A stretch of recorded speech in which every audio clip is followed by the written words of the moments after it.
بسم اللہ الرحمن الرحیم. ناظرین السلام علیکم. ادب چینل قلم قافلہ پاکستان میں ہوں گل بخشالوی.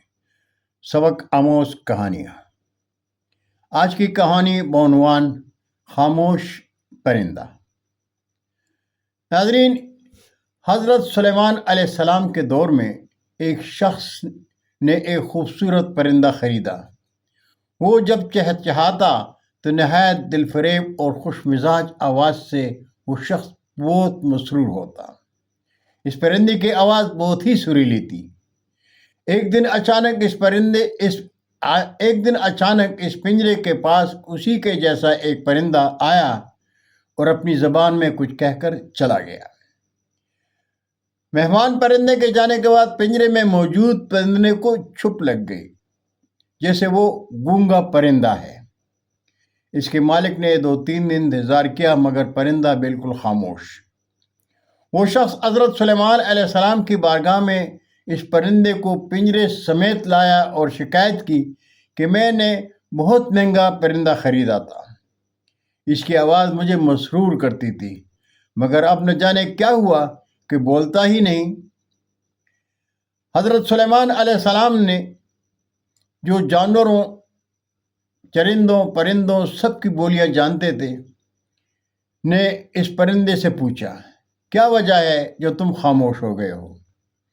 وہ پرندہ عرض گزار ہوا، اے اللہ کے برحق نبی، یہ شخص سمجھتا ہے میں خوش ہو کر چہچہاتا ہوں مگر حقیقت یہ ہے کہ میں دیگر آزاد پرندوں کو دیکھ کر روتا ہوں کہ اے کاش میں بھی آزاد ہوتا تو کتنا اچھا ہوتا. مگر یہ میری زبان نہیں سمجھتا. یہ خیال کرتا ہے جیسے کہ میں بہت خوشی سے گنگنا رہا ہوں.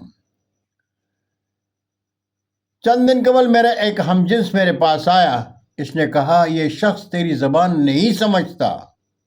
یہ سمجھتا ہے کہ تو بہت ہی سریلی آواز کے ساتھ خوشی خوشی چہچہا رہا ہے. اگر تم اس کی قید سے آزاد ہونا چاہتے ہو تو رونا اور فریاد کرنا چھوڑ دو. اس پہ تمہارے الفاظ اثر نہیں کرتے اس لیے کہ یہ تمہاری زبان میں تمہارے درد کو سمجھ ہی نہیں سکتا.